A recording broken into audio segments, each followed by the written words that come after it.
안녕하세요. 2년 전 결혼한 30대 여성입니다. 남들이 보기엔 아직 한참 좋을 시기겠지만 이렇게 표현하고 싶지 않지만 가난하고 염치 없는 시댁 때문에 남편과 헤어지려고 해요. 저라도 가진 게 많은 사람이라면 어떻게든 품고 가려고 했겠지만 너무 힘들어서 더는 못하겠거든요. 결혼이란 건 사랑만으론 되는 일이 역시 아니었어요. 남편하고는 회사 동료의 소개로 만났습니다. 사실 당시 제가 누구를 만나고 할 상황이 못 되었는데 회사 동료는 제 개인적인 사정은 몰랐을 테고 저는 또 거절을 잘 못하는 성격이거든요. 그래서 솔직히 별 기대 없이 남편을 만나게 되었네요. 약속 장소에 20분 정도 일찍 도착했는데 남편은 저보다도 더 일찍 나와 있었어요. 그래서 그게 좀 웃겼다고 해야 하나? 아무튼 처음부터 대화가 잘 통하더라고요. 게다가 남편이 말수는 많지 않은데 남이 얘기할 때 되게 성의껏 들어주는 사람이었어요. 사실 요즘엔 다들 자기 얘기하기 바쁘지 남한테는 별 관심을 안 주잖아요. 그래서 그런 남편의 태도가 무척 마음에 들대요. 아무튼 점심 먹고 커피 마시고 남편이 다음에 또 보자며 애프터 신청을 해왔습니다. 그리고 이후로 저희는 4년 동안 연애를 하게 되었죠. 사실 연애를 하는 동안 결혼 이야기는 몇 번이나 나왔었어요. 하지만 연애랑 다르게 결혼은 좀 더 이것저것 따질 게 많았고 특히나 늘 돈이 문제였지요. 남편은 자기가 최소한 한 달에 350 정도는 벌게 되면 그때 결혼을 하고 싶다고 했고 저도 제 직장 문제가 해결이 되면 그때 하고 싶었거든요. 참고로 남편의 경우 연애 내내 월급이 270에 머물러 있는 상황이었어요.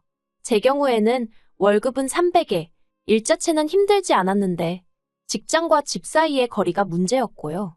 너무 멀었거든요. 출퇴근에만 좋게 4시간은 걸렸으니까요. 그래서 이직을 하려고 여기저기 이력서를 넣어봤지만 생각만큼 일이 잘 풀리지를 않대요. 그리고 그러다 보니 어느새 연애만 4년씩이나 하게 된 거죠. 그러다 제가 2년 전, 그러니까 결혼 직전에 정말 운 좋게 이직을 하게 되었어요. 자세히 얘기할 순 없지만 동종업계도 아니었는데 취미로 따놓은 자격증 몇 개가 큰 도움이 되었네요. 그래서 제 월급이 이것저것 다 제하고 한 달에 380 정도로 올라갔어요. 남편이 정말 자기 일처럼 좋아하더라고요. 그리고 그런 남편에게 제가 먼저 결혼 이야기를 꺼냈습니다. 더 늦기 전에 나 웨딩드레스 입고 싶다고, 그러니 우리 결혼하자고 했죠. 남편이 미안하다고 울다가 또 고맙다고 웃다가 아무튼 속사정을 모르는 사람이 저희를 봤으면 미친 사람들인 줄 알았을 거예요. 결혼할 때 시댁에서 1,000만 원 해주셨고 남편은 3,000을 모아뒀더라고요. 저는 제 돈 2,000이 있었고 친정에서 3,000 해주셨고요. 사실 저희는 둘 다 요새 말하는 소위 흙수저들이에요. 그래서 양가에서 그 정도 해주신 것만으로도 정말 감사하게 생각했어요. 정말이지 액수에 대한 서운함이나 섭섭함은 하나도 없었습니다. 오히려 받은 것 이상으로 잘해드리며 살아야겠다고 다짐했는걸요. 그런데 시작은 차였습니다. 시댁엔 당시 남편을 제외하고도 식구가 넷이었는데 시부모님과 2명의 신우들이 있었죠. 그리고 좀 황당했다고 해야 하나 싶은 게 온 식구가 각자 차를 끌고 다니더라고요.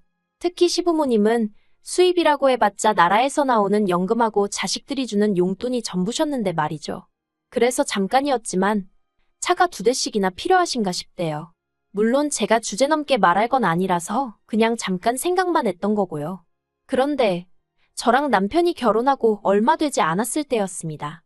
당시 남편이 끌고 다니던 차가 말 그대로 폐차 직전의 수준이었고 그래서 일단 제 차를 갖고 다니라고 했었는데 남편이 그건 아닌 것 같다면서 제 차 타는 걸 무척 불편하게 생각하더라고요.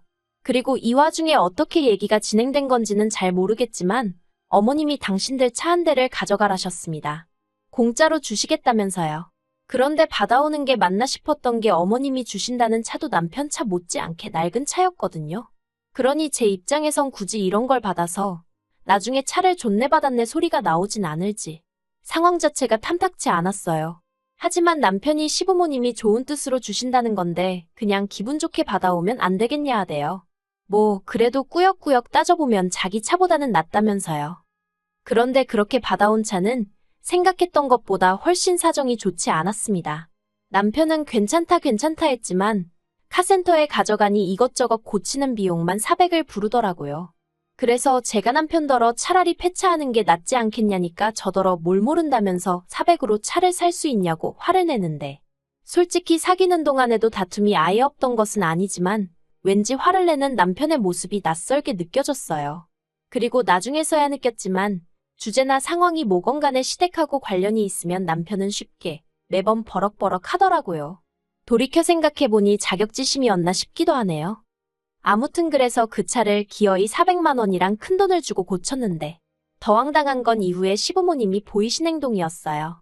시댁과 저희 집은 차로 30분 정도 걸리는 거리로 멀지는 않지만 결코 가까운 거리도 아니었거든요. 그런데 저희가 차를 고친 이후로 걸핏하면 차를 써야 하는 상황이라면서 전화 남편에게 전날 밤에 차를 주고 가라고 하시질 않나, 다른 차가 상태가 안 좋아서 그러니 빌려달라고 하시지를 않나. 어찌나 차를 가지고 이리저리 사람을 부르시는지 오히려 더 불편한 상황이 되어버린 거죠. 그래서 결국은 참다 못해 남편한테 차를 주셨으면 주신 거지 이건 뭐 어머님 아버님이 쓰시는 날이 더 많다고 한마디 했네요.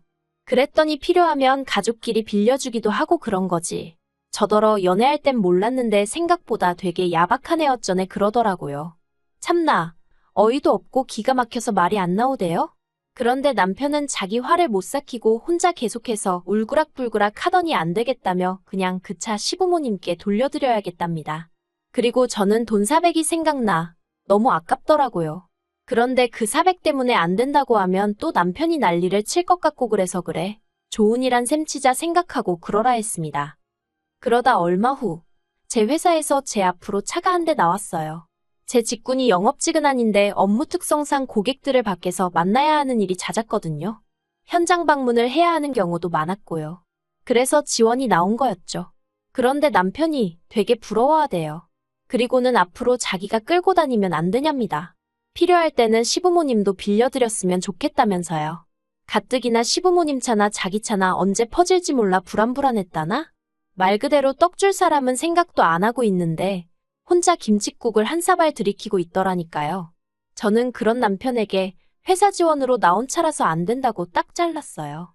괜히 책 잡힐 일은 하고 싶지 않다 했죠. 그랬더니 한다는 말이 안 되는 게 아니라 방법을 찾아볼 생각이 없는 거라면서 저더러 지밖에 모른다고 야박하다고 그러대요. 그래도 이후로 그럭저럭 지냈습니다. 원래 부부끼리 싸우기도 하고 또 풀어지기도 하는 거라더니 이런 건가 보다 하고 지냈죠. 그런데 올해 초였어요. 시부모님이 며칠 전부터 입맛이 없네, 속이 안 좋네 하셨는데 갑자기 고기가 드시고 싶다고 하시더라고요. 그러자 남편은 이럴 때 챙겨드려야 된다면서 시댁에 가자고 했고 그래서 뭐 한 끼 외식 시켜드린다 생각하고 따라 나섰죠. 그런데 시부모님께서 뜻밖의 이야기를 꺼내셨습니다.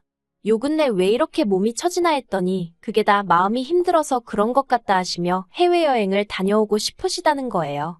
그러면서 한 200만 원만 달라나요? 게다가 덧붙이시기를 시동생들한테는 당신들이 달라고 했다고 하지 말고 저희가 먼저 보내드린다고 했다고 얘기를 하랍니다. 동생들한테 먼저 모범이 되어야 애들도 뭔가 배우는 게 있지 않겠냐면서요. 당황스러웠어요.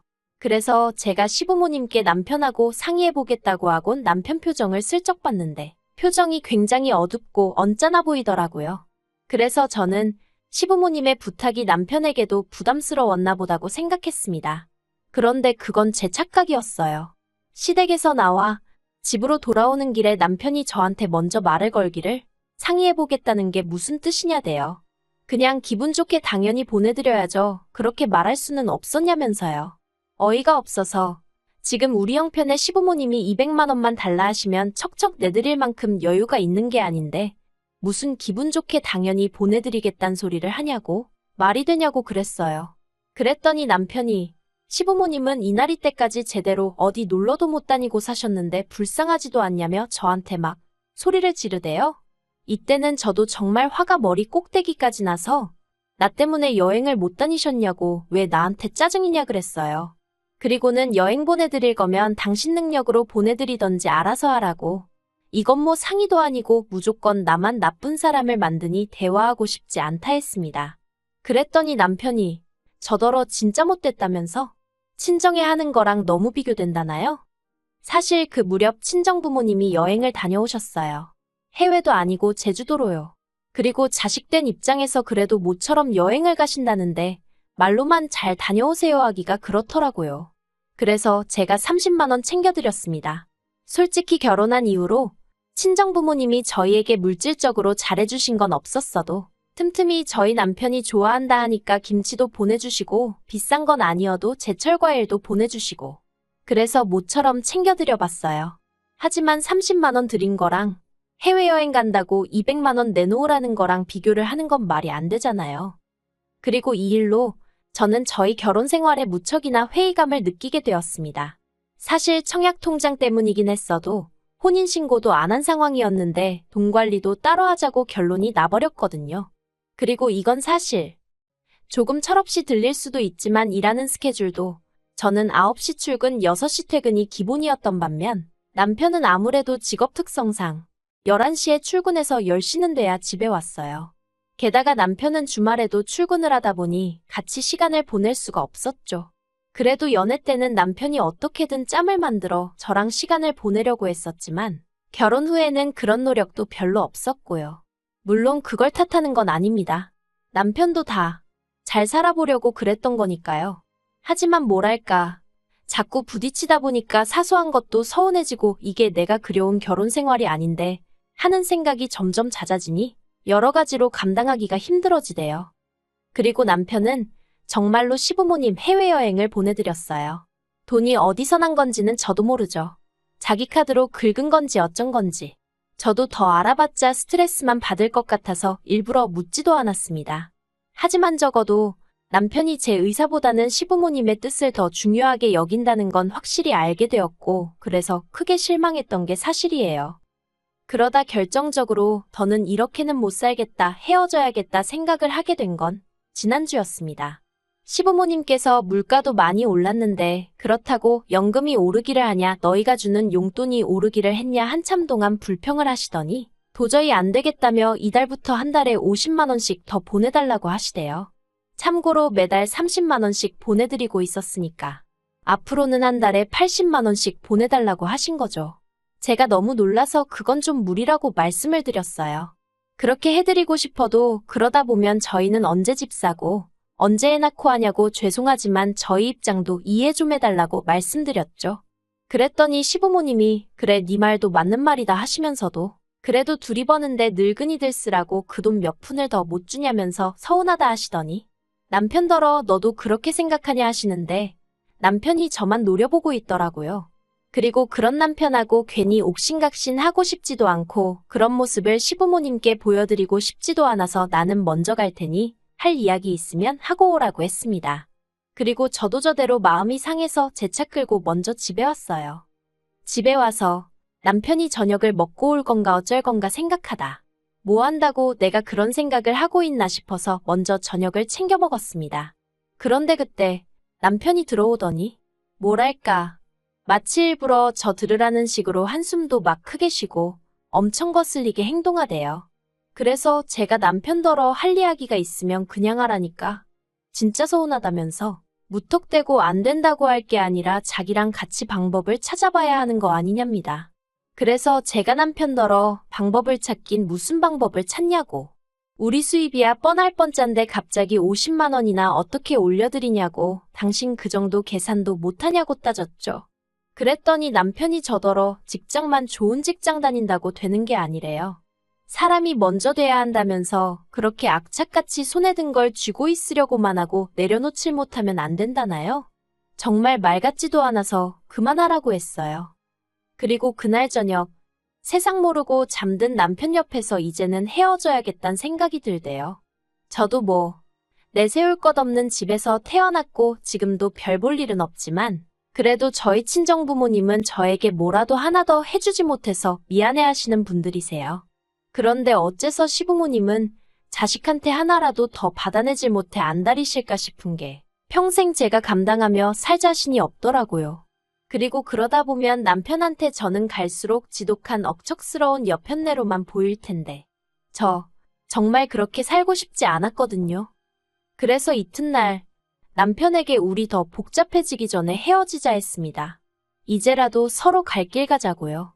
나는 당신이 당신 부모님께 잘해드리는 걸 뭐라고 하고 싶은 생각은 없지만 같이 할 자신이 없다 했네요.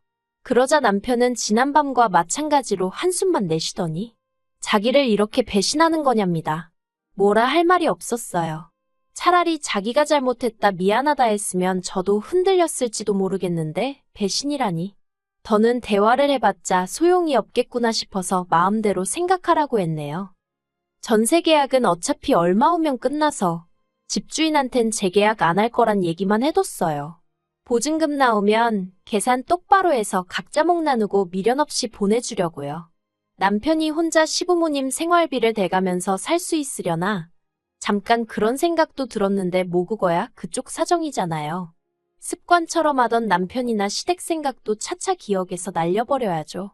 저는 저 혼자 사는 거에 대해서는 걱정도 부담도 없어요. 오히려 스트레스의 원인들이 사라지는 거니 더 잘 살지 않을까 하는 생각도 들던걸요. 그리고 욕심이겠지만 만약에 저한테 다시 누군가가 오면 그때는 정말 그 무엇보다도 저를 1순위로 쳐주는 사람이면 좋겠다는 바람입니다.